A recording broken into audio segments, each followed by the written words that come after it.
Hi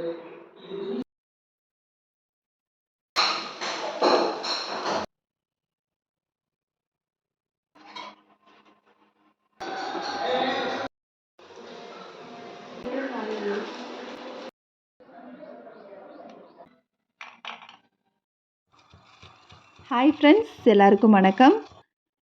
எப்பவும் போல் இந்த விலாகும் கண்டிப்பாக உங்களுக்கு யூஸ்ஃபுல்லாக இருக்கும். இந்த விலாகில் 3 நாளுக்குரிய காலை வேலைகளை தான் நான் ஷேர் பண்ணியிருக்கிறேன்.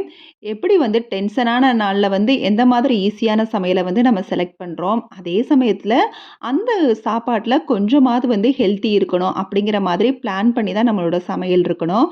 என்னமோ செஞ்சோம் கொடுத்தோம் அப்படிங்கிற மாதிரி எப்போவுமே இருக்கக்கூடாது. ஈஸியாகவும் இருக்கணும்னு நினச்சோம்னா அதில் ஹெல்த்தி எந்த அளவுக்கு இருக்குதுங்கிறதையும் நம்ம யோசித்து செய்யணும்.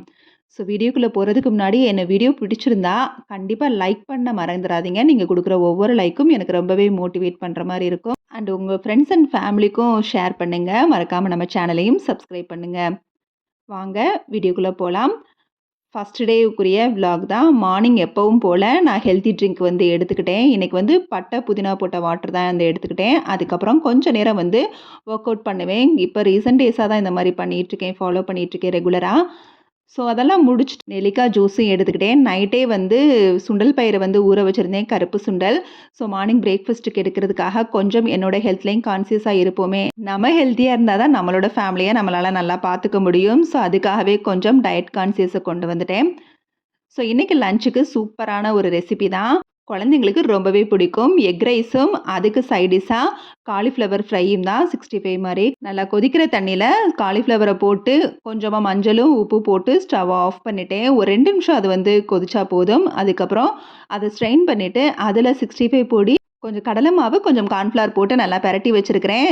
சைட் பை சைடாக சுண்டலும் வேக வச்சு தாளித்து வச்சாச்சு, கொஞ்சம் தேங்காய் பூ போட்டு. இப்போ எக் ரைஸ் தான் ரெடி பண்ண போகிறேன். எக் ரைஸுக்கு ஃபஸ்ட்டு முட்டையை வந்து நல்லா மஞ்சள் தூள், உப்பு, மிளகுத்தூள் போட்டு பீட் பண்ணி வச்சுட்டேன். இப்போ ஒரு பேனில் எண்ணெய் ஊற்றி சோம்பு போட்டு பொரிஞ்சதும் பொடிசாக கட் பண்ண பெரிய வெங்காயத்தையும் அதோட ஆட் பண்ணி கொஞ்சமாக இஞ்சி பூண்டு பேஸ்ட்டும் சேர்த்து ஒரு தக்காளி பழமும் சேர்த்து நல்லா வதக்கியாச்சு. அது வதங்குற நேரத்துலேயே சைட் பை சைடாக நான் 65வும் வந்து காலிஃப்ளவர் 65வும் போட்டு எடுத்துக்கிட்டு இருக்கிறேன். தக்காளி நல்லா மசிஞ்சதுக்கப்புறமா மிளகாய்த்தூள், மஞ்சள் தூள், கொஞ்சம் கரம் மசாலா சேர்த்து ஒரு 2 நிமிஷம் நல்லா எண்ணெயோடு அந்த மசால் வந்து வதங்கட்டும். இப்போ நம்ம முட்டையை வந்து அடித்து வச்சதை வந்து இதோடு சேர்த்துக்கலாம். ஒரு 2 நிமிஷம் குக் ஆனதுக்கப்புறம் முட்டையை வந்து பரட்டி விடணும். இல்லைனா ரொம்ப பொடி மாஸ் மாதிரி ஆயிரும் முட்டை. இந்த மாதிரி இருந்தால் தான் நம்ம சாப்பிட்றப்ப அந்த பீஸ் வந்து எடுத்து சாப்பிட்றதுக்கு நல்லாயிருக்கும். ஸோ இப்போ வந்து வேக வச்ச சாதத்தையும் இதோடு சேர்த்து பரட்டி விட்டுக்கலாம். இது பாஸ்மதி அரிசி, சீரக சம்பா அதுலேயும் செய்யலாம். நான் நார்மலாக டெய்லி வடிக்கிற சாதத்தில் தான் நான் செஞ்சுருக்கிறேன். இப்போ கடைசியாக அதோட மிளகுத்தூளையும் மல்லி இலையும் சேர்த்து பரட்டி எடுத்துக்கலாம். சூப்பரான எக் ரைஸ் வந்து ரெடி ஆயிரும். குழந்தைங்களுக்குமே இந்த ரெசிபி ரொம்பவே பிடிக்கும். இதோட நம்ம டொமேட்டோ சாஸும் கொடுத்து விட்டோம்னா அதையும் வந்து டிக் பண்ணி சாப்பிட்லாம். அதோட காலிஃப்ளவர் ஃப்ரையும் ரெடி ஆயிடுச்சு. 11 மணிக்கு ஸ்நாக்ஸாக சாப்பிட்றதுக்கு இன்றைக்கி சுண்டல் பயிறு தான் வந்து வேக வச்சுருக்கிறேன். சமையல் சிம்பிளாகவும் இருந்துச்சு, ரொம்பவே ஹெல்த்தியான சமையலும் கூட. ஸோ லஞ்ச் பேக்கிங்லாம் முடிச்சதுக்கப்புறம் சின்னதாக ஒரு ஃபேஸ் பேக் தான். ரொம்பவே வந்து ஃபேஸ் வந்து டல்லாக தெரிஞ்சது. ஸோ ஃபஸ்ட்டு எப்போவுமே வந்து ஃபேஸ் பேக் போடுறதுக்கு முன்னாடி ஃபேஸை கொஞ்சம் ஸ்க்ரப் பண்ணிக்கணும். இந்த சுகர் வார்ம் வாட்டர் வச்சும் ஸ்க்ரப் பண்ணலாம். அப்படி இல்லைனா சுகர் மட்டும் கலந்து கூட நம்ம ஸ்க்ரப் பண்ணலாம். நான் இன்றைக்கி சுகரோட கொஞ்சமாக தக்காளி ஜூஸும் சேர்த்துருக்கிறேன். அதையும் சேர்த்து நல்லா ஸ்க்ரப் பண்ணிவிட்டு நான் நார்மலாக அரைச்சி வச்சுருக்க பாத் பவுடரோட கொஞ்சம் பால், பசும்பாலை, பச்சைப்பாலை வந்து எடுத்து வச்சுருந்தேன். அதையும் மிக்ஸ் பண்ணி ஃபேஸ்க்கு அப்ளை பண்ணிவிட்டு லிப்ஸில் ஒரு 10 நிமிஷம் ஆனதுக்கப்புறம் லிப்ஸில் வந்து சுகரை வந்து அப்ளை பண்ணியிருக்கிறேன். ஸோ ஃபேஸ் பேக்கெல்லாம் முடிச்சுட்டு குளிச்சுட்டு அதுக்கப்புறம் என்னோட பிரேக்ஃபாஸ்ட்டாக சுண்டலையும் வேக வச்ச முட்டையும் பாதாமும் எடுத்துக்கிட்டேன். அடுத்ததாக செகண்ட் டே எடுத்த விலாக் தான் இது. சமையலுக்கு வந்து சீரக சம்பா அரிசி வச்சு நான் வந்து ஒரு வெஜ்ஜு தேங்காய் பால் பிரியாணினே சொல்லலாம். ஸோ அந்த மாதிரி பிரியாணியும் வெண்டைக்காய் பொரியலும் தான் ரெடி பண்ணேன். ஃபஸ்ட்டு எடுத்தோடனே சீரக சம்பா அரிசியை வந்து ஊற வச்சுட்டேன். அதுக்கப்புறமா வெண்டைக்காவையும் வாஷ் பண்ணி வச்சுருக்கிறேன். இப்போ காய்கறிகள்லாம் முடிஞ்ச அளவுக்கு நான் டைமண்ட் ஷேப்பில் தான் கட் பண்ணி வச்சுருக்கிறேன். பீன்ஸ், கேரட்டு, உருளைக்கிழங்கு, அப்புறம் குடமிளகாய் இந்த 4ஐயும் வந்து நான் டைமண்ட் ஷேப்பில் கட் பண்ணியிருக்கிறேன். இப்போ நம்ம தேங்காய் பால் பிரியாணி ரெடி பண்ணிடலாம்.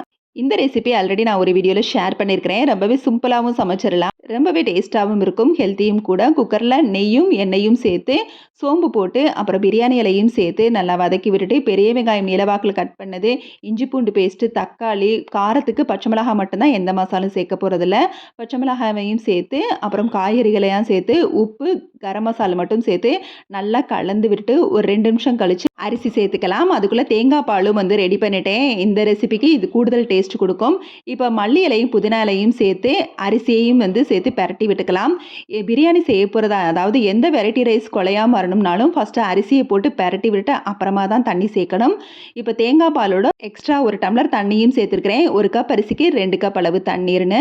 கொதிச்சதுக்கப்புறம் இப்போ வந்து மூடி வச்சு மீடியம் ஃப்ளேமில் வச்சு 2 சவுண்ட் விட்டால் நல்லா குழையாமல் வந்து சீரக சம்பா அரிசி ரெடி ஆயிரும். இப்போ வெண்டைக்காய் பொரியலும் வந்து ரெடி பண்ணுறேன். ஒரு பேனில் எண்ணெய் ஊற்றி சோம்பு போட்டு பொரிஞ்சதும் அப்புறம் கட் பண்ணி வச்ச குட்டி குட்டியாக கட் பண்ணி வைக்கிறோம் அந்த வெண்டைக்காய். அப்போ தான் வந்து சீக்கிரம் குக் ஆகும். இப்போ வெண்டைக்காவை ஆட் பண்ணதுக்கப்புறம் மூடி வச்சிடலாம்.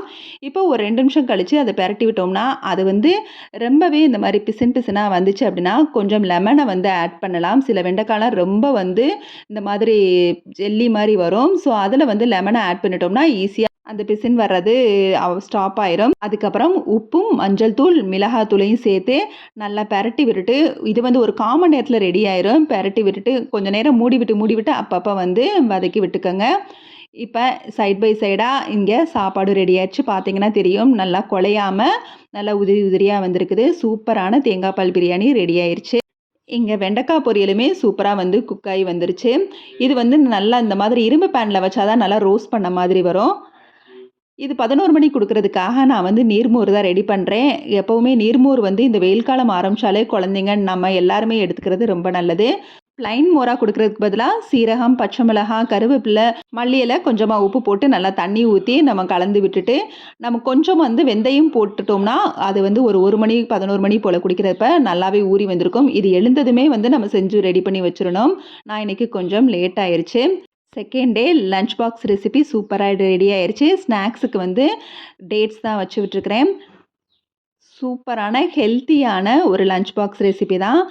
எப்போவுமே குழந்தைங்களுக்கு பிடிச்ச மாதிரி இருக்கும். அதே மாதிரி அந்த விஷயத்தில் ஹெல்த்தியும் ஆட் பண்ண மறந்துடாதீங்க. இது வந்து எனக்கு 2 டேஸாக இப்போ வந்து முளைக்கட்டின பாசிப்பயிறு தீர்ந்து போச்சு. ஸோ அதுக்காக வந்து ஊற வச்சிட்டேன். ஒரு 2 டேஸ் ஆச்சு. இது வந்து மீஷோலேருந்து வந்து ஓப்பன் பண்ணதோடு சரி, அதை வந்து வியர் பண்ணவும் இல்லை. அது எந்த மாதிரி இருக்குதுன்னு ஃபுல்லாக கூட ஓப்பன் பண்ணி பார்க்கல. ஸோ அதுதான் இன்றைக்கி வந்து குளிச்சுட்டு வந்து காலையில் வந்து வியர் பண்ணியிருந்தேன். சூப்பராக காம்பேக்டாக வந்து அப்படியே பர்ஃபெக்டாக பிடிச்சி தைச்ச மாதிரி நல்லா இருந்துச்சு. இதுக்கு நம்ம ஆங்கிள் லெகின்ஸ் கூட வந்து போட்டுக்கலாம். ஸோ சமையல்லாம் முடிச்சுட்டு இந்த மாதிரி குளிச்சுட்டு ரிலாக்ஸாக எடுக்கப்போ ரொம்பவே வந்து ஒரு ரிலாக்ஸ்டாக இருக்கும். இன்னொன்று என்ன அப்படின்னா, நம்ம ஏதாவது சமையலை வந்து பிளான் பண்ணாமல் இருப்போம். அது மட்டும் இல்லாமல் அன்றைக்கி ரொம்பவே டென்ஷனாக இருக்கிறோம் அப்படின்னா இந்த மாதிரி சில சமையலை வந்து செஞ்சிடலாம். செஞ்சுட்டோம் அப்படின்னா நம்மளுக்கு திருப்தியாகவும் இருக்கும். அப்படி இல்லாமல் நம்ம ஏதாவது ஈஸியாக செஞ்சுட்டோம் அப்படின்னா அப்போ நம்மளுக்கு உண்மையிலே ரொம்பவே கில்ட்டியாகவும் ஃபீல் பண்ணுவோம். எல்லாருக்கும் எப்படின்னு தெரியல, இந்த விஷயத்தில் எனக்கு அப்படி தான் இருக்கும். ஐயோ ரொம்ப சிம்பிளாக ஒன்றுமே இல்லாத மாதிரி சமைச்சு கொடுத்துட்டோமே அப்படிங்கிற மாதிரி. இப்போ 3rd டே சமையல் தான். 3rd டே லஞ்ச் பாக்ஸ் ரெசிபி என்ன அப்படின்னா, பேபி கார்ன் ஒரு மஞ்சூரியன் தான். பேபி கார்னை வந்து ஃபஸ்ட்டு வந்து குக் பண்ணிக்கலாம். ஒரு 5 மினிட்ஸ் வந்து சுடு தண்ணியில் போட்டு குக் பண்ணிவிட்டு 5 மினிட்ஸ் போதும், நல்லா குக் ஆயிரும். இப்போ அதோட மிளகாய் தூள், மஞ்சள் தூள், கரம் மசாலா, கொஞ்சமாக அரிசி மாவு, தேவையான அளவு உப்பு சேர்த்து நல்லா பரட்டி விட்டுக்கலாம். அளவாக உப்பு போட்டால் போதும், ஏன்னா 65 மசாலே வந்து உப்பு இருக்கும். ஸோ இதை வந்து லைட்டாக தண்ணி வந்து தெளித்து வந்து பரட்டி விட்டால் போதும். ரொம்ப தண்ணி ஊற்றிடக்கூடாது. நான் இந்த பார்த்தீங்கன்னா அந்தளவுக்கு தண்ணி தான் தெளித்து விட்டுருக்கிறேன். இப்போ இதை பரட்டி வச்சு ஒரு 10 நிமிஷம் வந்து ஊறட்டும். இப்போ ஒரு பேனில் எண்ணெய் ஊற்றி, இதுவுமே வந்து இரும்பு கடாய் தான். இதில் வந்து நம்ம ஊற வச்ச பேபிகார்னை வந்து சேர்த்து நல்லா வேக வச்சு எடுத்துடலாம். நல்லா கிறிஸ்பியாக வந்ததுக்கப்புறம் அப்படியே எடுத்துடலாம். இதுவுமே ஈஸியாக வந்து குக் ஆயிரும். ஸோ இதுக்கப்புறம் ஒரு பேனில் வந்து எண்ணெய் ஊற்றி ரொம்ப பொடிசாக சாப் பண்ண இஞ்சி பூண்டை இதோட ஆட் பண்ணி நல்லா ஃப்ரை ஆனதுக்கப்புறம் பச்சை மிளகாவை ரவுண்டாக வந்து பொடிசாக கட் பண்ணி போட்டிருக்கிறேன். அதையும் சேர்த்து நல்லா வறுத்து விட்டுட்டு அப்புறமா பொடிசாக கட் பண்ண பெரிய வெங்காயம் சேர்த்து பரட்டி விட்டுக்கலாம். நல்லா வெந்ததுக்கப்புறம் நம்ம குடமிளகாவையும் இதோடு சேர்த்து கலந்து விட்டுட்டு ஒரு 2 நிமிஷத்துக்கு அப்புறம் இது கூட சோயா சாஸ், டொமேட்டோ சாஸ், கொஞ்சமாக மிளகாய் தூள் கொஞ்சம் போட்டால் போதும். அப்புறம் கார்ன்ஃப்ளவரை வந்து கொஞ்சமாக கரைச்சி வச்சு அதையும் இதோட ஆட் பண்ணிடணும். சாஸ் எல்லாம் வந்து அளவாக சேர்த்தா போதும். ரொம்பவே சேர்த்தோம்னா டேஸ்ட்டே மாறி போயிடும். இதை வந்து நல்லா ஒரு 5 நிமிஷம் சிம்லயே வச்சு குக் பண்ணுவோம். வேற எந்த தண்ணியுமே வந்து சேர்க்கக்கூடாது. இந்த கார்ன்ஃப்ளவர் தண்ணியே வந்து போதும். அதுக்கப்புறம் நம்ம வறுத்து வச்ச பேபி கார்ன இதோட ஆட் பண்ணிடலாம். பேபி கார்ன இதோட ஆட் பண்ணி நல்லா பெரட்டி விட்டதுக்கப்புறம் பார்த்தீங்கன்னா, நல்ல டெக்ஸ்சர் குடுக்கும்.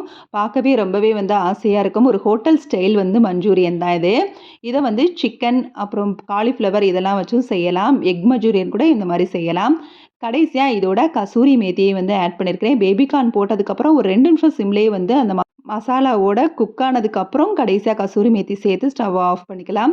சைட் டிஷ் ரெடி பண்ணியாச்சு. மெயின் டிஷ் என்ன அப்படின்னா, ஹாட் அண்ட் ஸ்பைசியா ஒரு எக் ரோஸ்ட் தான். இந்த இது வந்து எக்க வந்து நல்லா பீட் பண்ணிட்டு, அதோட கொஞ்சமா தேவையான அளவு உப்பு, மிளகுத்தூள், மிளகாய் தூள் சேர்த்து நல்லா கலந்து விட்டுட்டு, கொஞ்சம் கொடமிளகா, அதோட கொஞ்சமா பொடிசா கட் பண்ண பெரிய வெங்காயம், கேரட்ட கொஞ்சமா திருவி போட்டுக்கணும். அதோட மல்லி இலை, புதினா இலை இதையும் வந்து சாப் பண்ணி அதோட ஆட் பண்ணி நல்லா கலந்து விட்டுட்டு, இப்ப பிரெட்ட வந்து நான் சைடுல இருக்கிறதெல்லாம் வந்து எடுத்துருக்கிறேன். அந்த ப்ரவுன் கலர்ல இருக்கிறத. இத வந்து நல்லா வந்து டிக் பண்ணி எடுத்துக்கலாம். டிக் பண்ணிட்டு, அதுக்கப்புறம் அப்படியே அத வந்து தோசை பேன்ல போட்டு, நான் வந்து வெறும் ஆயில் மட்டும் தான் வச்சிருக்கிறேன். தேவைப்பட்டா நெய் கூட ஆட் பண்ணலாம். அந்த ஆயில் போட்டாலே நல்லா டேஸ்ட்டா தான் இருக்கும். ஸோ ஆயில வந்து தடவி விட்டுட்டு ஊத்தல, தடவி தான் விட்டுருக்கிறேன். இப்ப முட்டையில பெரட்டி வச்ச அந்த பிரெட்ட வந்து இதில வந்து எடுத்து போட்டுர்றேன் தோசை பேன்ல.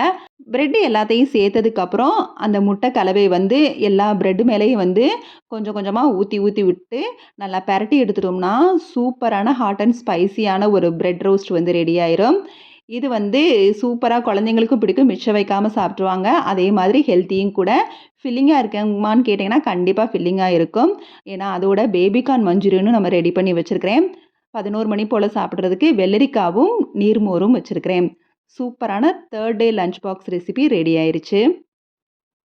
சமையல் சிம்பிளா இருந்தாலே நம்மளுக்கு வந்து வேகமா கிச்சன்ல வந்து வொர்க் முடிஞ்ச மாரி இருக்கும். ஸோ, அந்த மாரி இருந்ததுனால வாங்கிட்டு வந்த காய்கறிகளெல்லாம் நான் எடுத்து வந்து ஃப்ரிட்ஜில ஸ்டோர் பண்றதுக்காக ரெடி பண்ணிக்கிட்டு இருந்தேன். ஸோ, எப்பவுமே என்னோட ஃப்ரிட்ஜில இருக்கிறது பச்சை பட்டாணி. ஸோ, பச்சை பட்டாணியோட இன்னைக்கு பட்டர் பீன்ஸும் வந்து வாங்கி வச்சுக்கிறேன். எப்பவுமே சமையல்ல வந்து ப்ரீ பிளான் இருக்குமான்னு கேட்டா, கண்டிப்பா வந்து ஏதாவது ஒரு சில நாள் இருக்கும். ஒரு சில நாள் சொதப்பும். ஏன்னா நம்ம ரெடி பண்ணி பிளான் பண்ணி வச்சிருந்தா கூட அத வந்து நம்ம செய்ய முடியாம போயிரும். ஸோ அந்த மாரி நாட்கள்ல இந்த மாதிரி சூப்பரான ஹெல்த்தியா அண்ட் சிம்பிளான ரெசிபிய வந்து செஞ்சு அசத்தலாம். கண்டிப்பா இப்பவும் சொல்றேன், குடும்பத்தோட ஆரோக்கியம் நம்ம கையில இருக்குது. ஸோ நம்ம ஆரோக்கியமா இருந்தா தான் குடும்பத்தையும் நல்லபடியா பார்த்துக்க முடியும். ஸோ எவ்வளோ வேலைகள் செஞ்சாலும் உங்களோட ஹெல்த்தையும் நல்லபடியா பார்த்துக்கங்க. Okay, bye. தேங்க்ஸ் ஃபார் வாட்சிங்.